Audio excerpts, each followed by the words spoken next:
ዘናን ማለፍ ያልቻሉ ሰራተኞችን በሚመለከት የተለያዩ መረጃዎች እየወጡ መሆኑ ይታወቃል።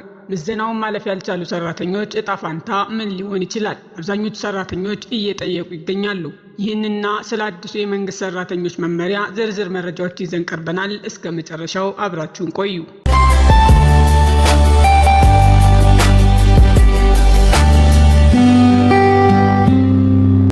መረጃዎችን ወደ እናንተ ይዘን እንመጣለን። የመጀመሪያው መረጃ የመንግስት ሰራተኞች እንግዲህ ተሻሽሎ የወጣው አዋጅ አለ 1353 2017 ላይ እሱ ላይ ስለ ደሞዝ፣ ስለ ሰራተኛ መልቀቅ እንዲሁም በአዲሱ የምዘና ስርዓት ያላሟሉ ሰራተኞች የስንት ወር ደሞዝ ተሰጥቷቸው እንደሚባረሩ የሚገልጽ መረጃ ነው። በሁለተኛ ደረጃ የኮንዶሚኒየም ቤቶች እየተሰሩ ናቸው የሚል መንግስት እንግዲህ መግለጫ ይሰጥ ነበረ። በዚህ ምን ያህል ቤቶች ተሰሩ፣ የንግድ ቤቶች፣ ባለ አንድ መኝታ፣ ባለ ሁለት መኝታ፣ ባለ ሶስት መኝታ የመኖሪያ ቤቶች ምን ያህል ናቸው የሚለው በመረጃ የተደገፈ መረጃ ወደ እናንተ ይዘን እንመጣለን። አብራችሁን እንድቆዩ እንጋብዛለን። በመጀመሪያ የመንግስት ሰራተኞች እንግዲህ ተሻሽሎ በወጣው አዋጅ 1353 2017 ላይ በክፍል 3 የደሞዝ ስኬል ማስተካከያ የሚል አንድ አንቀጽ አለው። በዚህም የደሞዝ ማስተካከያ ማንኛውም ከፍተኛ እውቀትና ችሎታ ያለው ባለሙያ ለመሳብ፣ ለማቆየት፣ ሰራተኛውን ለማትጋት፣ የስራ ውጤቱን ለማሻሻል የሚያስችል የደሞዝ አከፋፈል ስርዓት የሚወስን መሆኑን ይናገራል። የመንግስትን የፋይናንስ አቅም፣ የህዝቡን አጠቃላይ የኑሮ ሁኔታ፣ የዋጋ ደረጃዎችን ግሽበትና አግባብነት ያለው ሌሎች ሁኔታዎች ባገናዘበ መንገድ እያጠና ለሚኒስትሮች ምክር ቤት አቅርቦ የሚያጸድቅ መሆኑን የሚገልጽ መረጃ አለው። ሌላው ለእያንዳንዱ የስራ ድርሻ መነሻና ከፍተኛ የደሞዝ ስኬል እንደሚያመለክት ያሳያል። ይህም በከፍተኛ ደሞዝ ጣሪያ በየ4 ዓመቱ አጥንቶ ለሚኒስትሮች ምክር ቤት እንግዲህ የመንግስት ሰራተኞች በየ4 ዓመቱ እንደሚጠና ነው እዚህ ጋር የሚያሳየው ማለት ነው። ክፍል 14 ላይ የሰራተኛ ቅነሳን በተመለከተ ማንኛውም የመንግስት ሰራተኛ የስራ መደቡ ሲሰረዝ ይቀነሳል ይላል። መደቡ ከተሰረዘ የሚቀነስ መሆኑን ያመለክታል። መስሪያ ቤቱ ሲዘጋ ይሄ በየትኛውም የስራ ደረጃ የሚታወቅ ነው። ትርፍ የሰው ኃይል ሲኖር እና ያለበቂ ምክንያት ዝውውርን ካልተቀበለ ሲያዘዋውሩት ወይም ወደ ሌላ የስራ ዘርፍ ሲዘዋወር የማይቀበሉት ከሆነ እነዚህ በአራት መሰረታዊ ነገሮች ሰራተኛው እንግዲህ ሊቀነስ ይችላል ነው የሚለው። ሲቀነስ ምን ያገኛል የሚለውን በዝርዝር የምናየው ይሆናል። ሰራተኞችን አዋጅ መሰረት በማድረግ ዝርዝር መረጃውን ሰብለ ወንጌል ይዛልን ትቀርባለች። ተከታትለን እንመለስ።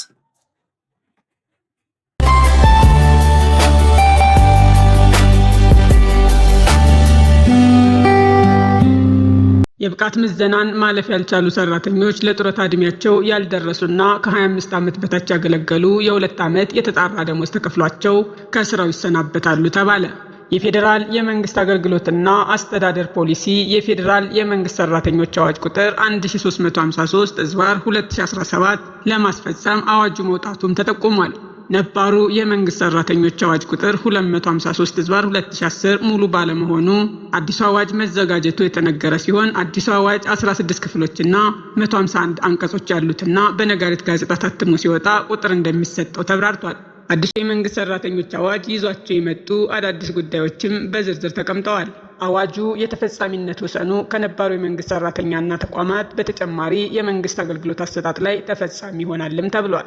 መስሪያ ቤቶችና ሰራተኞች ተግባራትን ሲያከናውኑ የስራ ባህልና የስራ አመራርን ተከትሎ መሆን እንዳለበት እሴቶችን አስቀምጠዋል። ከመንግስት መስሪያ ቤት መዋቅራዊ አደረጃጀት ጋር የህዝብ ብዛት፣ የሚሰበሰብ ገቢ፣ የቆዳ ስፋት ቁጥጥር የሚደረግበትና ከፌዴራል ተቋማት ጋር የተናበበ መሆን እንዳለበት፣ የደሞዝ ስኬል በፌዴራል ደረጃ በየ4 ዓመቱ የሚወሰነው የስራ ደረጃ የብቃት ምዘናን ማለፍ የቻሉ ሰራተኞች በሚመለከት ለጡረታ እድሜያቸው ያልደረሱና ከ25 ዓመት በታች ያገለገሉ 2 ዓመት የተጣራ ደሞዝ በአንድ ጊዜ ተከፍሏቸው ከስራ ይሰናበታሉ።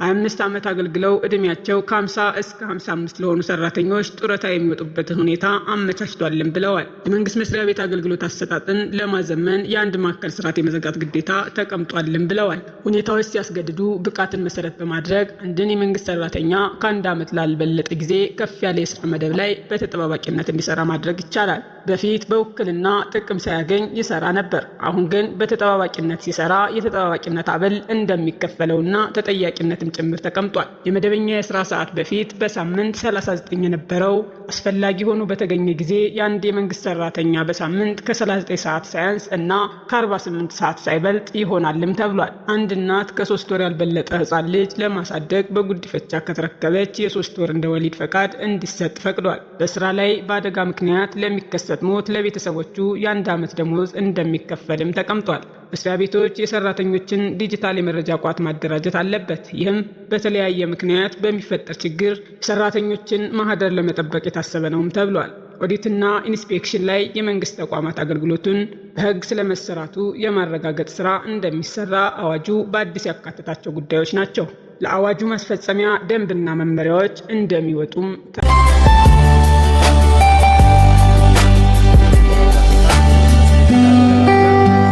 እንደሚያስፈልግ ይናገራል። ቅጥር ዝውውር እድገትን መሰረት ያደረገ ስልጠና ማግኘት እንዳለባቸው፣ ነፍሰ ጡር የሆነ ሴቶችን የመንግስት ሰራተኛ በቅጥር ወይም በደረጃ እድገት ወደ ሌላ መደብ መድቦ ማሰራት የተከለከለ መሆኑን ይናገራል። ይሄ አይፈቀድም። ነፍሰ ጡር የሆኑ ሴቶችን በቅጥር ወይም እንግዲህ የስራ መደብ ወደ ሌላ የስራ መደብ በደረጃ እድገት አይቻልም ይላል። እንግዲህ በጣም መብት አይጥስም ወይ የሚለውን እንግዲህ ብዙዎች የተነጋገሩበት እንደነበረ እናስታውሳለን። ሌላው ከዚህ አዋጅ ላይ የዲሲፕሊን ቅጣትን በተመለከተ ብዙ አንቀጾችን እዚህ ላይ ማውጣት ችለዋል። የመጀመሪያው ህጋዊ ትዕዛዝን ባለማክበር በቸልተኝነት የሚመጣ ጉዳይ አለ። ጉዳዮችን ሆን ብሎ ማዘግየት፣ ተቋሙን አደጋ የሚጥል ነገር መስራት፣ በቀላሉ የዲሲፕሊን ቅጣት እርምጃዎች ምክንያት 3 እና ከዚያ በላይ ቀናት ከቀረ፣ በስራ ቦታ በጠባጫሪ ከሆነ መደባደብ፣ ስካር፣ አደንዛዥ ዕፅ፣ ጉቦ መቀበል፣ በስራ ቦታ ለህዝብ ሞራል አለመጨነቅ የመሳሰሉት ከዚህ ጋር የሚሄዱ ጉዳዮች ናቸው። እነዚህን እንግዲህ ከዲሲፕሊን አንፃር በአዲሱ አዋጅ ተሻሽለው የቀረቡ ናቸው ማለት ነው። ሰራተኛን ከስራ አግዶ ስለማቆየት አዋጁ ምን ይላል የሚለው ነው። እንግዲህ ማንኛውም የመንግስት ሰራተኛ ከስራ አግዶ ማቆየት የሚቻለው ከተጠረጠረበት ጉዳይ ጋር አግባብ ያለው ማስረጃዎችን በማበላሸት በመደበቅ ወይም በማጥፋት ምርመራውን ያሰናክላል ተብሎ ሲታሰብ ነው። ሌላው በመንግስት ንብረት ላይ ተጨማሪ ጉዳት ያደርሳል ተብሎ ከታሰበ፣ ሶስተኛ ከተከሰሰበት ጥፋት ክብደት አንፃር የሌሎች ሰራተኞች ሞራል የሚነካ ከሆነ፣ እንዲሁም የተፈጸመ የሚባለው ጥፋት ከስራ ያስወጣል ተብሎ ሲገመት፣ እንዲሁም በአገልግሎት አሰጣጥ ተገልጋዮችን ማጉላላትና ማማራሩ ከበቂ መረጃ በላይ ተያይዞ ሲገኝ ታግዶ ሊቆይ ይችላል ማለት ነው። ከደሞዝ ታግዶ የሚቆይ ከ2 ወር ለማይበልጥ ጊዜ ይሆናል ማለት ነው። እስከ 2 ወር እንግዲህ ሰራተኛ ታግዶ እንደሚቆይ ይናገራል ማለት ነው አዋጁ ላይ። ሌላው ወደ የጋራ መኖሪያ ቤቶች ስንሄድ እንግዲህ የቤቶች ልማት ጉዳይ እስካሁን መፍትሄ አላገኘም። 20 ዓመታት ሙሉ እንግዲህ ቁጭ ብሏል። በዓለም ታሪክ የጋራ መኖሪያ ቤቶች ሰርቶ ለማስረከብ እንግዲህ ቃል የገባ አንድ ተቋም ወይም ድርጅት ወይም መንግስት 20 ዓመታት የሞላው ተቋም መቼም በዓለም ተሰምቶ ይታወቃል ተብሎ አይገመትም። የኛ ሀገር ደግሞ የበለጠ የሚያስከፋው በ20 ዓመትም በውሉ መሰረት ያለ ማስረከብ ነው። ሌሎች አዳዲስ በፖለቲካ በተለያዩ ሂደቶች ሌሎች አዳዲሶችን እያስገቡ ተጠቃሚ ማድረግ አንደኛው ችግር እየሆነ የመጣ ነው። የአዲስ አበባ ነዋሪዎች እንግዲህ ለኮንዶሚኒየም የመጀመሪያ ዙር የተመዘገቡት 1997 ላይ ነበረ። የ1997 መጨረሻ አካባቢ ነበረ። እንግዲህ ከነሱ ውስጥ ከፊሎቹ ቤት እንደደረሳቸው ይታወቃል። ከዚያ በኋላ 2005 ላይ እንደገና ምዝገባ ተካሂዶ የመጀመሪያው ዙር ሁለተኛው ዙር ብንቆጥር እንኳን ይሄው ድፍን 13 ዓመታት ተቆጠሩ ማለት ነው። ተመዝገበው ቤቱን ሳያዩ እንግዲህ የሞቱ አሉ፣ ተወልደው የጎረመሱ አሉ። ቤቱ ግን እስካሁን የለም። ዳዋ አንጀቱን አስሮ ልጆቹን በድሎ እንደ ባንዲራ አረንጓዴ፣ ቢጫ፣ ቀይ ፍርፍር ቋጥሮ ወደ ስራ እየሄደ በተስፋ ኖሮ ይሄው እስከዛሬ ግን ቤቱ ምንም ነገር ለውጥ ሊያይበት አልቻለም።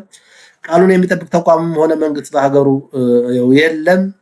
የድሃ እንባ የሚያባብስ እንጂ የሚያብስ እንደሌለ ሁላችንም የምናውቀው ነው። ይባስ ብሎ ደግሞ ድሃ ተርቦ የቆጠበውን ቤት ካድሬዎቹ በነፃ ለፋርሴ ቡላ እና ገጽታ ግንባታ እንደ ግል ንብረታቸው ሲያከፋፍሉት ይውላሉ። እንግዲህ እንደምናየው ነው። ልክ ከመከላከያ የተቀነሰ ከአካባቢ ጥሮታ ምና የወጡ ከዚህ አካባቢ የተፈናቀሉ ወዘተ እያሉ የሚዲያ ገጽታ ግንባታ የሚሰሩም አሉ። በቲክቶክ ያገኙትን ሁሉ የሚሰሩበት የድሃ ገንዘብ ነው። 20 ዓመት ሙሉ እንግዲህ የማይፈጸሙ ተጠያቂነት የሌለው ዝርክርክ አሰራር ተፈጥሯል ማለት ነው። ይህ ቻይና ሀገር ቢሆን እያንዳንዱ የዚህ ተቋም ሰዎች በአደባባይ ይሰቀሉ እንደነበር እንግዲህ ምንም ግልጽ ነው። የሌቦች ማጠራቀሚያ ምሽግ ነው። ከበደላቸው ይበልጥ ደግሞ የሚያናድደው ድፍረታቸውና ፈጣጣ መሆናቸው። በ5 ዓመት አንዴ ይመጡና የሚመጻደቁት እጅግ ትየለሌ ናቸው። በእነሱ ችሮታ የሚሰጥ ነው የሚመስላቸው። ሀብቱ የህዝብ የመንግስት መሆኑን ይረሱታል። በዚህም እንደ የቤታቸውን አስረክቡን በውላችን መሰረት ቢባሉ እንኳ ብርህ ባንክ ላይ የተቀመጠ ይወልድልሃል፣ ሌላ የተለየ ነገር ለኛ የሰጠህ ነገር የለም እስከማለት እየተናገሩ ያሉበት ሁኔታ አለ። ይሄ እንግዲህ አሳፋሪ ሁኔታ ነው። በአጠቃላይ ከቅርብ ጊዜ ወዲህ ጥያቄዎች እየበዙ ነው። 13 ዓመታት የቤት ባለቤት ለመሆን በታማኝነት ብንጠብቅም ይኸው እስካሁን ኮንዶሚኒየም ሊደርሰን አልቻለም። የዜጎች አንገብጋቢ ጉዳይ ነው። ይሄን ሊፈታ ይችላል የፍትህ እንጂ የፖለቲካ ጥያቄም አይደለም ሲሉ ነዋሪዎች በተለያየ ማህበራዊ ሚዲያ ላይ ይጠይቃሉ፣ ሀሳቦቻቸውን ያወርዳሉ። እንደምታዩት እንግዲህ ምንም የተደረሰበት ጉዳይ የለም ማለት ነው። ከዚህ ጋር ተያይዞ ምናልባት ምስሉ ላይ እንደምታዩት የኮንዶሚኒየም ቤቶች ምስሉ ላይ ኮንዶሚኒየም ቤቶች ሳይቶች አሉ። አሁን እንግዲህ በተወሰኑ መረጃዎች እነዚህ የተወሰኑ መረጃዎች ናቸው ማለት ይቻላል። አያት 1፣ አያት 2፣ በሻሌ፣ ቦሌ ቡልቡላ 1፣ ቦሌ ቡልቡላ 2፣ ቱሪስት አካባቢ፣ መሪሎ፣ እህል ንግድ፣ ሰሚት፣ ክራውን፣ ሰንጋተራ እነዚህ እጣ ያልወጣባቸው አሉ። እጣ የወጣባቸው የመኖሪያ ቤቶች የነበሩባቸው ነው። ያልወጣባቸው ባለ 1 መኝታ፣ ባለ 2 መኝታ፣ ባለ 3 መኝታ ምን ያህል ቤቶች አሉ? ድምር እንግዲህ ከዚህ በፊት ተሰርተው ማለት ነው የተሰሩ እስካሁን ምን ያህል ተሰሩ የሚለውንም እንዳለ የምናይ ይሆናል። አጠቃላይ ቤቶች በዚህ መልኩ ቁጥራቸው ያሳያል ማለት ነው። አሁን እየተሰሩ ያሉት ምን ያህል ናቸው የሚለውን እንግዲህ መረጃ ማግኘት አልተቻለም። ወደፊት በዚህ ዙሪያ መረጃዎች ይገኛሉ ብለን እናስባለን። ይሄ እንግዲህ ከዚህ በፊት የተሰሩ የነበሩ ከነዚያ መካከል እስካሁንም ያልተሰጡ እንዲሁም ለባለ እጣ የተሰጡም አሉ። ሁለት አይነት ነው የንግድ ቤቶችም አሉ፣ መደበኛ ቤቶችም አሉ ማለት ነው። ሰራጩ አብዛኞቹ ዜና የሆኑ የሚመጡ መረጃዎች የሐሰትና የማህበረሰቡን የአካባቢውን ሰው የልብ ትርታ እያነበቡ የውሸት መረጃዎችን የሚያሰራጩ ሰዎች አሉ። ስለዚህ ትክክለኛና ወቅታዊ መረጃ ለማግኘት ከሚመለከተው አካል እየጠየቅን ያለንበት ሁኔታ ነው ያለው። አሁን ላይ ግን እየተሰሩ ያሉት ቤቶች ምን ያህል ናቸው የሚለውን የተጠናቀቁ ቤቶች፣ በሂደት ላይ ያሉ፣ የተጀመሩ፣ ሊጀመሩ የታሰቡ የሚሉ አጠቃላይ የቤቶችን ዝርዝር መረጃ በሚቀጥለው ይዘን እንመጣለን። እስካሁን ግን ገላንጉራ አካባቢ 25000 ቤቶች እንደተጀመሩ የሚያሳይ መረጃ አለ። አሰልጠኛ አካባቢ፣ አየር ጤና አካባቢ የተወሰኑ ቤቶች የተጀመሩ አሉ። ግን ትክክለኛ መረጃው ምን ያህል ነው የሚለውን በቅርቡ ከሚመለከታቸው አካል መረጃውን ወደ እናንተ ይዘን እንመጣለን። እስከዚያው ስለነበረን ቆይታ እናመሰግናለን። መልካም ጊዜ